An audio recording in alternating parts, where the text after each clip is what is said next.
नमस्कार, FM news देख रहे हैं आप और आपके साथ मैं हूं भारती बघेल। शुरुआत करेंगे बुलेटिन की। उत्तराखंड के 102 नगर निकायों के चुनाव की अधिसूचना 10 नवंबर को जारी होने पर संशय पैदा हो गया है। निकायों के ओबीसी सर्वेक्षण की रिपोर्ट तो मिल गई है, लेकिन निकायों में ओबीसी आरक्षण की नियमावली पर मुहर नहीं लग पाई है। लिहाजा आरक्षण का फॉर्मूला लागू न होने के चलते राज्य निर्वाचन आयोग अधिसूचना जारी नहीं कर पाएगा। वहीं कांग्रेस उपाध्यक्ष सूर्यकांत धस्माना ने कहा है कि सरकार निकाय चुनाव डर के कारण नहीं करना चाहती है, इसलिए लगातार तारीख पर तारीख दे रही है। उन्होंने कहा कि संविधान का जो 73वां और 74वां संशोधन है, उसका भी सरकार दुरुपयोग करती हुई नजर आ रही है। भारतीय जनता पार्टी निकाय चुनाव करवाना ही नहीं चाहती, सरकार चुनाव करवाना ही नहीं चाहती, इसीलिए बार बार तारीख पे तारीख दे रही है। इतना लंबा समय हो गया है। आप मतलब जो 73वां और 74वां संशोधन संविधान का है, उसका आप खुलेआम उल्लंघन कर रहे हैं। व्यवस्था ही नहीं है ऐसी, कोई ऐसे हालात राज्य के अंदर क्या है कि आप चुनाव ही नहीं करवा पा रहे हैं। असल में सरकार हार के डर से चुनाव नहीं करवा रही है। और मैं समझता हूं कि अभी भी हाई कोर्ट में सरकार कुछ भी कहे, सरकार ने तो 3 बार अलग अलग तारीख हाई कोर्ट में दे दी, एफिडेविट दे दिया, कह दिया साहब हम चुनाव के लिए तैयार हैं। आज भी सरकार कह रही है हम चुनाव के लिए तैयार हैं, लेकिन मैं समझता हूं कि तैयारियां पूरी नहीं है। सरकार की मंशा चुनाव कराने की नहीं है। मुझको नहीं लगता कि दिसंबर में सरकार निकाय के चुनाव कराएगी, ये और आगे टालेगी जब तक ये पूरी तरह से मुतमईन ना हो जाए कि हम जीत रहे हैं। और अब जीतने का सवाल ही नहीं है, तो हार का सिलसिला शुरू होना है इनका।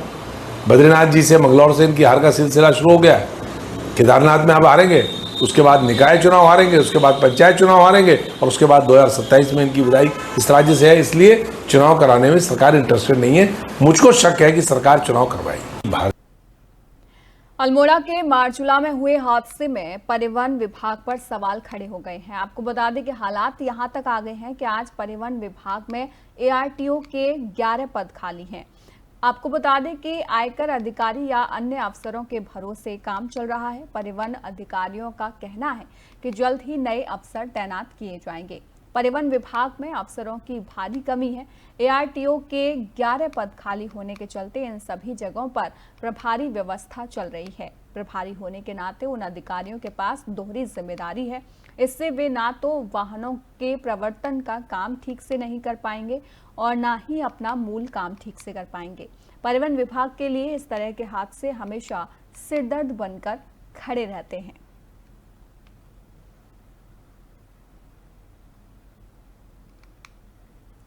वहीं खबरों में आगे बढ़ेंगे। आपको बता दें कि हरिद्वार चंडीपुल के पास नमामि गंगे घाट पर 8वां गंगा उत्सव मनाया गया।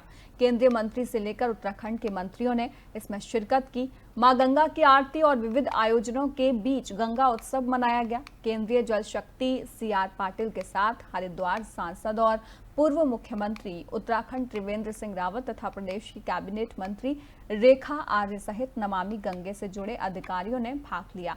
केंद्रीय मंत्री CR पाटिल ने गंगा में महाशीर मछलियों के शिशुओं की खेप भी प्रवाहित की। आपको बता दें कि इसमें कई लाख मत्स्य बीज भी गंगा में छोड़े गए ताकि गंगा में जलीय जीव का संतुलन बना रहे।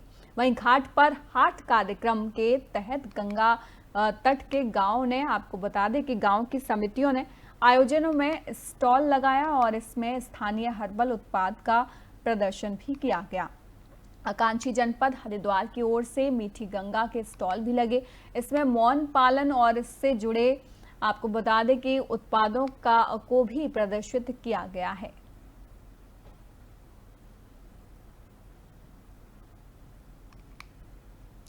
वहीं अगली खबर का रुख करेंगे। नहाय खाए के साथ आज से 4 दिवसीय छठ महापर्व की शुरुआत हो गई है। समिति की ओर से घाटों की साफ सफाई से लेकर अन्य तैयारियां पूरी कर ली गई हैं। घाटों पर अधिक भीड़ को देखते हुए विशेष प्रबंध किए गए हैं और दून में करीब 30 जगह पर छठ पूजा की जाएगी। राजधानी दून में छठ पूजा को लेकर आपको बता दें कि खासा उत्साह देखने को मिल रहा है। बिहारी महासभा सहित कई मंचों की ओर से शहर के घाटों की साफ सफाई की गई है। दून में टपकेश्वर, मालदेवता, प्रेमनगर, चंद्रबनी, पटेल नगर, हरभजवाला और गुल्लर घाटी, 6 नंबर पुलिया, केसरवाला, रिस्पना, पुल और रायपुर ब्रह्मावाला सहित कई जगहों पर घाटों पर तैयारी जो है वो पूरी कर ली गई है। वही तस्वीरें आपको देहरादून से दिखा रहे हैं, जहां पर साफ सफाई करते हुए आपको कर्मी वहां पर नजर आ रहे हैं। आपको बता दें कि छठ पूजा को लेकर खासा उत्साह जो है वो देखने को मिल रहा है और देहरादून में कई जगह ऐसी हैं जहां पर छठ पूजा मनाई जाएगी। साथ ही साथ आपको बता दें कि छठ पूजा को लेकर काफी उत्साह जो है वो भी वहां के लोगों में देखने को मिल रहा है और तैयारियां किस तरीके से जोर शोर पर चल रही हैं वो भी आप तस्वीरों के माध्यम से समझ सकते हैं।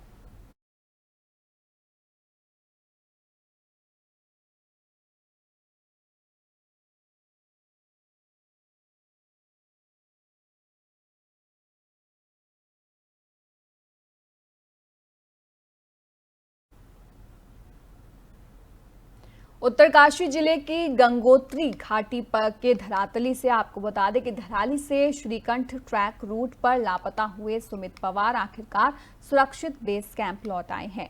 गौरतलब है कि 2 नवंबर को स्थानीय निवासियों का एक 5 सदस्यीय दल धराली से झिंडा बुग्याल के लिए रवाना हुआ था। इस दल में शामिल सुमित पवार निवासी ग्राम सेंज भटवाड़ी बेस कैंप और चांदू झींडा के आसपास झाड़ियों में फंस गए थे। उनके साथ ही 4 अन्य सदस्य बेस कैंप में सुरक्षित पहुंच गए थे। सुमित के लापता होने की सूचना मिलते ही 4 नवंबर को सुबह धराली से 6 स्थानीय लोग, 3 वन विभाग के कर्मचारी और 3 पोर्टर समेत कुल 12 लोगों की एक बचाव टीम खोज में निकली थी। इसके अलावा आपको बता दें कि एसडीआरएफ और राजस्व टीम ने भी 3 अन्य पोस्टर के साथ खाद्य सामग्री लेकर सुमित की खोजबीन में सहयोग किया। खोजबीन के बाद शाम तक जब सुमित का कहीं पता नहीं चला तो बचाव दल में मायूसी छा गई। इसी दौरान आपको बता दें कि सुमित ने अपने एक परिचित मित्र को फोन कर अपने सुरक्षित होने की सूचना दी। जानकारी मिली कि सुमित 2 दिनों तक झाड़ियों में फंसे रहे और कठिनाई के बाद देर शाम बेस कैंप पहुंचने में सफल हुए।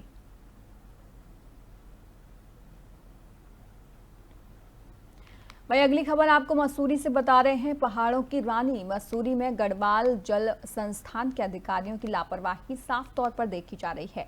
मसूरी में पिक्चर पैलेस चौक के पास लंबे समय से सीवरेज लाइन की समस्या बनी हुई थी, जिसको लेकर आपको बता दें कि ठीक करने को लेकर जिलाधिकारी देहरादून के निर्देश के बाद गढ़वाल जल संस्थान के अधिकारियों द्वारा देर रात को पिक्चर पैलेस चौक पर नई सीवरेज लाइन डालने के लिए जेसीबी के माध्यम से सड़क को खोदा गया।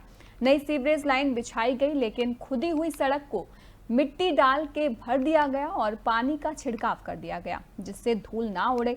और पिक्चर पैलेस चौक में पिछले काफी समय से क्षतिग्रस्त सीवरेज लाइन और मुख्य चौक पर बने सीवरेज चैम्बर के कारण लोगों को भारी परेशानी झेलनी पड़ रही थी, जिसकी शिकायत लोगों द्वारा मसूरी में जिलाधिकारी द्वारा आयोजित जनता दरबार में की गई थी। इसके बाद आपको बता दें कि जिलाधिकारी ने गढ़वाल जल संस्थान के अधिकारियों को जल सीवरेज लाइन और चैम्बर को ठीक करने के निर्देश दिए थे, जिसके बाद सोमवार को देर रात गढ़वाल जल संस्थान के अधिकारियों द्वारा ठेकेदारों के माध्यम से सीवरेज लाइन और चैम्बर को ठीक करने के लिए पिक्चर पैलेस चौक के बीचों बीच उसे खोदकर लाइन डाल दी गई और परंतु सड़क को ठीक नहीं किया गया और खोदी गई सड़क को मिट्टी से भर दिया गया, जिस कारण सुबह के समय लोगों को भारी परेशानियों का सामना भी करना पड़ा।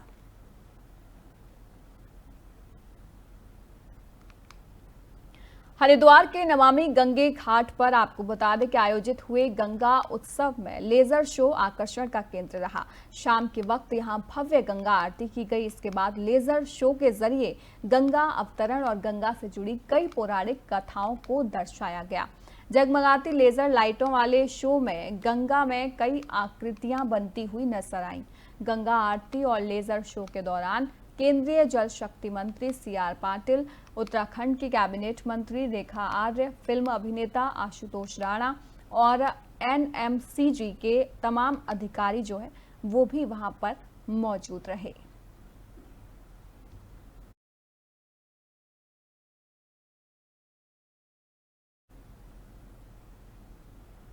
वहीं अगली खबर आपको ऋषिकेश से बता रहे हैं, जहां पर कोतवाली पुलिस के मुताबिक एक युवती में पुलिस को तहरीर देकर बताया कि प्रदीप चंद नाम का एक व्यक्ति उसे 1 साल से बातचीत कर रहा है, उसे शादी का झांसा देने में लगा हुआ है, उसके साथ बार बार दुष्कर्म भी करने लगा है। उसके आपको बता दें कि जो ये भी आरोप लगाया है पीड़िता ने कि जो वीडियो जो है अपराधी के द्वारा बना ली जाती थी मिलने के दौरान, और फिर उसी वीडियो को लेकर अब वो उसे धमकाता हुआ नजर आता है। आपको बता दें कि प्रदीप चंद ने अपने दोस्त प्रदीप कुमार को वो वीडियो शेयर भी किया। दोस्त ने भी ब्लैकमेल कर उसके साथ अपनी हवस को शांत करने का काम किया। दुष्कर्म करने का प्रयास जो है वो पीड़िता के साथ बार बार किया गया। आपको बता दें कि कोतवाली के वरिष्ठ उप निरीक्षक विनोद कुमार ने बताया कि तहरीर के आधार पर पुलिस ने मामले में जो आरोपी थे उनके खिलाफ नामजद मुकदमा दर्ज कराया है, उन्हें गिरफ्तार भी कर लिया गया है। वहीं तस्वीरें आपको उन आरोपियों की दिखा रहे हैं हम ऋषिकेश से, जिन पर यह आरोप लगा है कि जिन्होंने एक युवती के साथ उसकी वीडियो बनाकर, उसकी प्राइवेट वीडियो बनाकर उसको ब्लैकमेल करने का काम किया। और साथ ही साथ आपको बता दें कि इसमें आरोपी के साथ साथ आरोपी ने अपने दोस्त को भी ये वीडियो शेयर किया और उसके बाद उसके दोस्त ने भी युवती को ब्लैकमेल किया और फिर युवती के साथ दुष्कर्म किया। वही युवती का ये भी आरोप है कि शादी का झांसा जो है वो ये युवक दे रहा था, लेकिन उसके बाद उसकी ही वीडियो, प्राइवेट वीडियो बनाकर उसी को ब्लैकमेल करने का काम और ब्लैकमेल करके दुष्कर्म करने का काम आरोपियों के द्वारा किया जा रहा था। वहीं पुलिस को युवती ने पूरी गाथा सुनाई। उसके बाद पुलिस ने तत्काल प्रभाव से कार्रवाई की है। आपको बता दें कि दोनों आरोपी पुलिस की गिरफ्त में मौजूद हैं।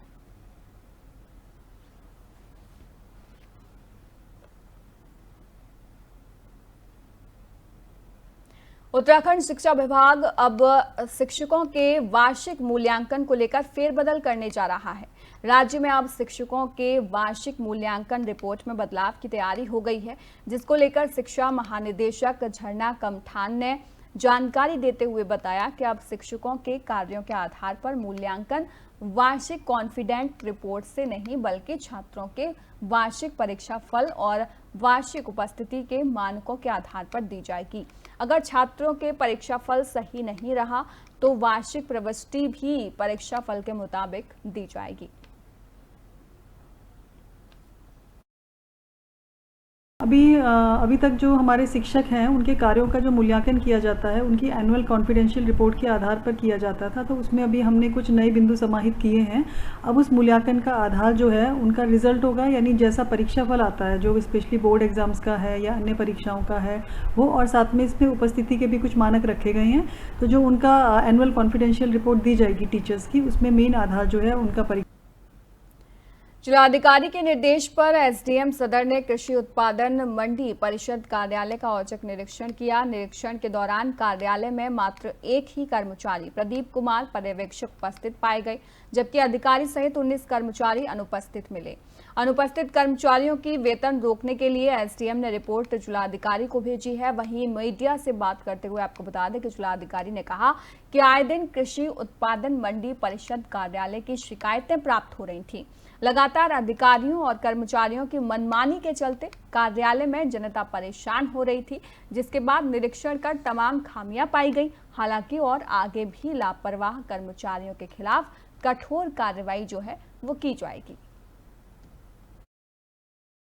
वर्गों से व्यवस्था को लेकर, सफाई को लेकर और जो हमारी रिसीट्स दी जाती हैं ट्रेडिंग में, उनको लेकर कुछ इश्यूज थे। तो हमारी टीम ने आज निरीक्षण किया है। उसकी रिपोर्ट और फाइंडिंग्स जैसे भी आएंगी तो तदनुसार आवश्यक कार्रवाई की जाएगी। सेकेंडली, वहाँ पर कुछ इंफ्रास्ट्रक्चरल अपग्रेडेशन की भी आवश्यकता है। तो हमारे पास मंडी में पर्याप्त फंड्स उपलब्ध रहते हैं, तो व्यापारियों के दृष्टिगत और जो किसान दूर दराज से अपने प्रोड्यूस को यहाँ पर सेल ऑफ करने आते हैं, वो अपना काफ़ी समय यहाँ पे व्यतीत करते हैं, तो उनके लिए भी सुविधाओं को सुगम करना मंडी का दायित्व है। इसके साथ ही एक हमारा डेवलपमेंट फंड होता है, जहाँ पे जो कैचमेंट एरिया है किसानों का, वहाँ पे जो हमारी बेसिक सुविधाएं हैं, सड़क, पानी, बिजली, इनको भी हम सप्लीमेंट करते हैं ताकि उनकी जो ट्रांजैक्शन कॉस्ट है वो कम हो जाए, न्यून हो जाए। उसके लिए भी प्लान तैयार किया है। कैबिनेट मंत्री डॉक्टर प्रेमचंद अग्रवाल ने एम्स ऋषिकेश पहुंचकर अल्मोड़ा सड़क हादसे में घायल हुए सभी 7 लोगों का हालचाल जाना। मंत्री डॉक्टर अग्रवाल ने चिकित्सकों से दुर्घटना में घायल हुए लोगों की स्थिति की जानकारी ली। और उनके शीघ्र स्वस्थ होने की कामना की। उन्होंने बताया कि बस दुर्घटना में गंभीर रूप से घायल 7 व्यक्तियों को तत्काल एयरलिफ्ट कर एम्स ऋषिकेश लाया गया है, जहां उनका उपचार जारी है। डॉक्टर अग्रवाल ने आश्वासन दिया कि सभी घायलों को हर संभव सहायता और उच्च स्तरीय चिकित्सा सुविधा उपलब्ध कराई जा रही है। उन्होंने एम्स प्रशासन को निर्देश दिए कि घायलों के उपचार में किसी भी प्रकार की कोताही न बरती जाए और उन्हें बेहतर उपचार मुहैया कराए जाएं। इस दौरान डॉक्टर अग्रवाल ने खतरे से बाहर घायलों से वार्ता भी की। बैराज रोड स्थित कैंप कार्यालय में मंत्री डॉक्टर अग्रवाल ने दिवंगत आत्माओं की शांति के लिए ईश्वर से प्रार्थना की। इस दौरान 2 मिनट का मौन रखते हुए डॉक्टर अग्रवाल ने कार्यकर्ताओं के साथ शोक सभा भी आयोजित की। देखिए, बहुत ही दर्दनाक घटना अल्मोड़ा के उस इलाके में हुई जहां एक बस में सवार 36 लोग आज दुनिया में नहीं है और बहुत से लोग उसमें घायल हुए हैं। रामनगर, हल्द्वानी और एम्स ऋषिकेश उनको इलाज के लिए लाया गया और निश्चित रूप से माननीय मुख्यमंत्री जी ने मौके पर पहुँच के और हमने हमारे जो मंत्रीगण हैं, अधिकारीगण हैं, सब ने अपने अपने क्षेत्रों में जायजा भी लिया है, मरीजों का हाल भी जाना है। मैं स्वयं अभी एम्स ऋषिकेश में उन 7 जो घायल हैं उनको मैं देखने गया। एक 2.5 साल की बिटिया जिसके माता पिता इस दुनिया में नहीं है। अब आप कल्पना करिए क्या स्थिति होगी उस परिवार की। इस प्रकार का हादसा हुआ है, बहुत दुखद है और तमाम मेरे पार्टी के कार्यकर्ताओं ने, हमारे स्थानीय लोगों ने उनको अपनी श्रद्धांजलि दी है और भगवान से ही प्रार्थना कर रहे हैं कि दिवंगत आत्माओं को अपने श्री में स्थान दें। देखिए, बहुत ही दर्दनाक। फिलहाल इस बुलेटिन में इतना ही। देश और दुनिया की तमाम खबरों के लिए आप देखते रहिए FM न्यूज़।